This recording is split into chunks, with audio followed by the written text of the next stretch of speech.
Hi గారు, welcome to our channel. ప్రస్తుతం మనతో పాటు భరద్వాజ్ గారు సీనియర్ జర్నలిస్ట్ ఉన్నారు. వారితో ఒకసారి మాట్లాడదాం. సార్ నమస్కారం సార్. నమస్తే అండి. సార్, అల్లు అర్జున్ గారు జైలు నుంచి బయటకు వచ్చిన తర్వాత నిన్నంతా కూడా చాలా మంది సినీ సెలబ్రిటీలు ఆయన కలవడం, పరామర్శించడం ఇవన్నీ చూసాం. ఆయన ఇంటికి వెళ్ళారు సార్. ఇవాళ చిరంజీవి గారి ఇంటికి అల్లు అర్జున్ గారు వెళ్ళారు, లంచ్ చేశారు, అక్కడే ఒక గంట పాటు కూడా ఉన్నారని చెప్పేసి వార్తలు అయితే వచ్చేసాయి. సో ఇప్పుడు వీళ్ళిద్దరి మధ్య, చిరంజీవి గారి మధ్య అండ్ అల్లు అర్జున్ గారి మధ్య ఎటువంటి సంభాషణ జరిగింది అన్నది కూడా బయట చర్చించుకుంటున్నారు. అంటే ఫ్యాన్స్ కాస్త ఉత్సాహంతో అయితే ఉన్నారు సార్. వీళ్ళ ఫ్యామిలీల మధ్య వివాదం నేటితో సద్దుమణిగిపోయిందేమో, చిరంజీవి గారు ఇదంతా కూడా క్లియర్ చేసేసారేమో అన్న ఒక చాలా మందిలో అదైతే ఉంది. మీటింగ్ గురించి మీరు ఏం చెప్తారు? ఒకటి, ఆయన మొన్న వీళ్ళ ఇంటికి వచ్చి వెళ్ళాడు. వచ్చి ధైర్యం చెప్పి వెళ్ళాడు వాళ్ళ ఫ్యామిలీకి. అవును. నిన్న అతను జైలు నుంచి వచ్చినప్పుడు కేవలం సురేఖ గారు మాత్రమే ఉన్నారు అక్కడ.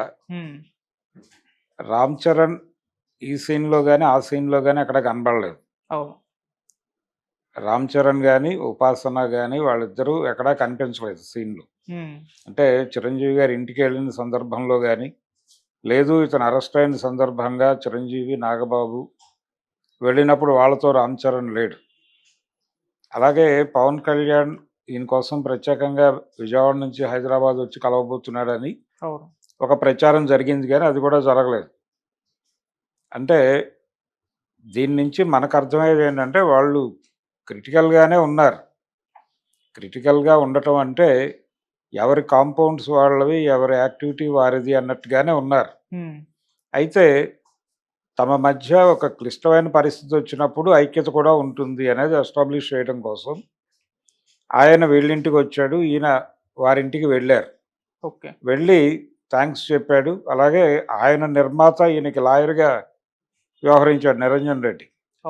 ఆచార్య సినిమాకి ప్రొడ్యూసర్ అతను అక్కడ విజయం అందించలేకపోయినా కానీ ఇక్కడ అల్లు అర్జున్కి ఒక విజయం అందించాడు. అయితే ఈ కేసు వ్యవహారం దీనికి సంబంధించి మాత్రమే వాళ్ళు మాట్లాడుకున్నారు. అలాగే బయట దీని మీద జరుగుతున్నటువంటి స్పెక్యులేషన్స్, దీనిని ఎలా అడ్డుకోవాలి, ఎలా అంటే అడ్డుకోవటం కంటే కూడా ఎలా వ్యవహరించాలి, ఈ బయట వస్తున్నటువంటి విమర్శలకు సంబంధించి కానీ వ్యాఖ్యానాలకు సంబంధించి కానీ మనం ఎలా వ్యవహరించాలి అనే దానికి సంబంధించి ఆయన ఎవరు 2-3 సూచనలు చేసి ఉండొచ్చు. లేదు అసలు అవి కూడా ఎందుకు, ఎవరి ఆలోచనలు వారివి, ఎవరి అవగాహన ప్రకారం వాళ్ళు వెళ్తారు. కానీ మా మధ్య కుటుంబపరమైనటువంటి విభేదాలు లేవు. ఏ విభేదాలున్నా వృత్తిపరమైనటువంటి విభేదాలు మాత్రమే, వృత్తిపరమైనటువంటి స్పర్ధ మాత్రమే ఉంది మా మధ్య అనేది ప్రధానంగా ప్రపంచానికి చెప్పదలుచుకున్నాడు ఆయన.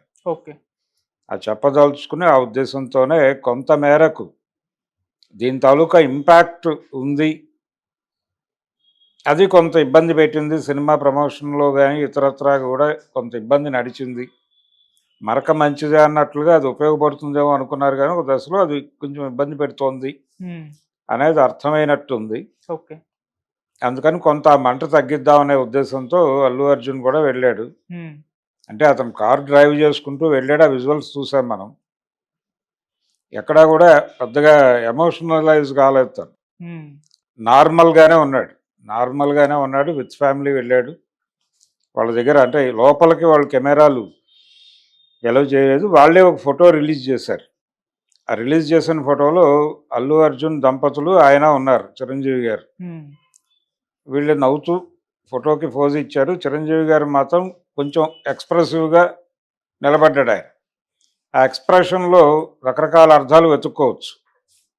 అందులో ఒకటి ప్రముఖంగా కనిపించేటువంటి అర్థం ఏంటంటే, మొత్తానికి బయట ఇంత గొడవ జరిగిన తర్వాత, ఈ అరెస్టుల దాకా వెళ్ళిన తర్వాత ఫైనల్గా నువ్వు మా ఇంటికి వచ్చావు అన్న టోన్లో, ఆ ఎక్స్ప్రెషన్లో అది కనిపిస్తోంది. ఇలా రకరకాలు, మేమందరం కలిసే ఉన్నాం, అనవసరంగా మీరు బయట వేరే వేరే ప్రచారాలు చేస్తున్నారు అన్న టోన్లో కూడా అర్థం చేసుకోవచ్చు ఆ ఎక్స్ప్రెషన్. ఇలా ఎవరికి తగ్గట్టుగా వాళ్ళు ఒక వ్యాఖ్యానం చేసుకోవటానికి అనువైనటువంటి ఒక ఎక్స్ప్రెషన్ మాత్రం చిరంజీవి గారు పెట్టారు. వీళ్ళిద్దరూ ఎటువంటి ఎమోషను లేకపోతే ఎటువంటి ఇది లేకుండా మామూలుగా నిలబడ్డారు. ఎటువంటి ఎక్స్ప్రెషను ఇవ్వకుండా నార్మల్గా నిలబడి అలా నవ్వుతూ దిగినటువంటి ఫోటో ఇప్పుడు బయటకు వచ్చింది. భోజనం చేశారా లేదా అని కూడా చర్చ జరుగుతోంది. అంటే గంటే ఉన్నారు, గంటలో భోజనం చేశారా, లంచ్కి వెళ్ళుంటారు వాళ్ళు, లంచ్ అవర్ కాబట్టి ఏదో నార్మల్ వ్యవహారం నడిచి ఉంటుంది, అంతకు మించి ఏమి ఉండదు. అంటే శిఖరాగ్ర సమావేశాల్లాగా వెళ్ళి వీళ్ళు వాళ్ళు కూర్చుని ప్రోటోకాల్ పాటిస్తూ మాట్లాడుకొని అయితే ఉండే అవకాశాలు లేవు. ఓకే. వెళ్ళి పరామర్శించి ఉంటారు, వారి మేనత్త గారు ఏదైనా పెడితే పెట్టుంటారు, అవి తినేసి వెంటనే ఆయనతో మాట్లాడి బయటకు వచ్చేస్తారు. వాళ్ళ పనుల్లో వాళ్ళు ఉంటారు, వాళ్ళ యాక్టివిటీస్ వాళ్ళకు ఉన్నాయి. ఆయనకి విశ్వంభర షూటింగ్ హడావిడిలో ఉన్నాడు ఆయన. సో ఆయన్ని డిస్టర్బ్ చేస్తూ అక్కడ కూర్చోవటం అనేది వీళ్ళ ప్రోగ్రామ్ కాదు. గతంలో మెడ్రాస్లో ఉండగా వీళ్ళందరూ రెగ్యులర్గా వాళ్ళ ఇంట్లోనే ఎక్కువ టైం ఉండేవాళ్ళు. పిల్లలందరూ ఆయనకు షూటింగ్ లేనప్పుడు అందరూ అక్కడ ఉండేవాళ్ళు, అక్కడ డ్యాన్సులు చేసేవాళ్ళు. ఆ వీడియోస్ అనేకం చూసాం. మెడ్రాస్లో చిరంజీవి గారి ఇంట్లో లోపలికి వెళ్ళగానే హాల్లో కొంచెం ఇలా కిందకు ఒక ప్లేస్ ఉంటుంది. ఆ ప్లేస్లో ఇలా రౌండ్గా సోఫాలు వేసి అక్కడ ఈ పిల్లలందరూ డ్యాన్సులు వేసేటువంటి వీడియోస్ చాలా పాపులర్. ఫోటోలు కూడా ఆ రోజుల్లో చాలా వైరల్ అయినాయి. కాబట్టి ఆ వాతావరణంలో పెరిగిన వాళ్ళు వీళ్ళందరూ కలిసి పెరిగిన వాళ్ళే అక్కడ. ఓకే. రామ్ చరణ్ ఎందుకు కనబడలేదు, అలాగే ప్రత్యేకంగా ఆయన ట్వీట్ చేయటము, లేకపోతే అంటే అరెస్ట్ అయిన సందర్భంగా తన బాధని ఎక్స్ప్రెస్ చేయలేదు. అలాగే ఎక్కడా కూడా తన ఆనందాన్ని కూడా అతను రిలీజ్ అయిన సందర్భంగా ఆనందాన్ని కూడా ఎక్కడా రిజిస్టర్ చేసినట్టుగా కనిపించట్లేదు. అంటే మా తండ్రి గారు పాజిటివ్గా వ్యవహరిస్తున్నాడు కదా, ఇంకా మనం అందరం కామ్గా ఉందామని అనుకుంటున్నారా వీళ్ళు? బాధ్యత చిరంజీవి గారి మీద పెట్టి మిగిలిన వాళ్ళందరూ సైలెంట్గా ఉండటం వెనకాల ఇంకా వీళ్ళ మధ్య అంటే ఆయన ప్రత్యేక జెండా ఎగరేసాడు, ఆ దిశలో వెడుతున్నాడు అనే దానికి సంబంధించి మీకు మీరే మాకు మేమే అన్న టోన్లో ఏవైనా వీళ్ళు వ్యవహరిస్తున్నారా? అందుకనే పవన్ కళ్యాణ్ గారు హైదరాబాద్ వచ్చి కూడా వెళ్లకుండా వెళ్ళిపోయాడా అంటే నిజానికి ఆయనకు మొదటి నిర్మాత అరవింద్ గారే. ఆయన మొదట నటించినటువంటి సినిమాకి నిర్మాత అరవింద్ గారే. అరవింద్ గారికి తన సినిమాలో నటించాలనే కోరిక ఉందనే విషయం చెప్పింది ఆవిడ, వారి వదిన గారే. ఓకే. చిరంజీవి గారి సత్యమణి గారి ద్వారా అరవింద్ గారికి తెలిసి ఆయన ఈయనకి తర్ఫీదు ఇచ్చి ఆ విధంగా సినిమా హీరోని చేశాడు. కాబట్టి తన మొదటి నిర్మాత కనీసం బంధుత్వాలు పక్కన పెట్టి తన మొదటి నిర్మాత కొడుకు ప్రమాదంలోంచి బయటకు వచ్చాడు అనే ఒక కర్టసీతో అయినా వీడిని వెళ్ళి పరామర్శించి ఉండాల్సింది. కానీ ఆయన పని చూసుకుని విజయవాడ వెళ్ళిపోయాడు. ఆయన హడావిడి ఆయనకు ఉంది. ఆయన అక్కడ డిప్యూటీ మినిస్టర్ సీఎం మాత్రమే కాదు, డిప్యూటీ సీఎం మాత్రమే కాదు, ఇంకా చాలా పనులు చక్కబెడుతున్నాడు ఆయన, అనేక బాధ్యతల్లో ఉన్నాడు.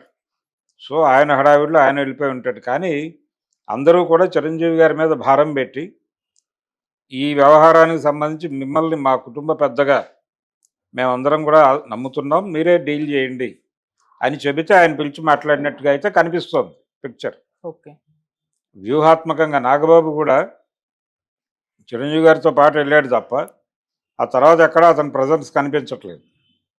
ఇది పరిస్థితి. అరవింద్ గారు కేవలం వీళ్ళు దంపతులు మాత్రమే వెళ్ళారు.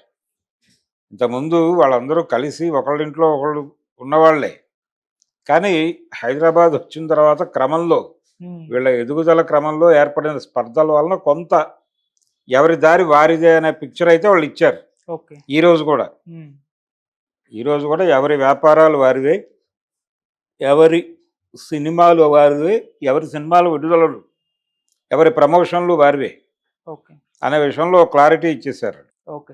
ఇచ్చి ఏదైనా ఇబ్బందికర పరిస్థితులు ఉంటే మేము మీకు మద్దతుగా నిలబడతాం, అలాగే మీరు కూడా మాకు మద్దతుగా నిలబడండి, ఒక మంచి బంధుత్వం ఉంది వీళ్ళ మధ్య అనిపించుకుందాం తప్ప రెగ్యులర్గా మమ్మల్ని మీరు మొయ్యక్కర్లేదు అనే ఇండికేషన్ ఏదో ఇవ్వటానికి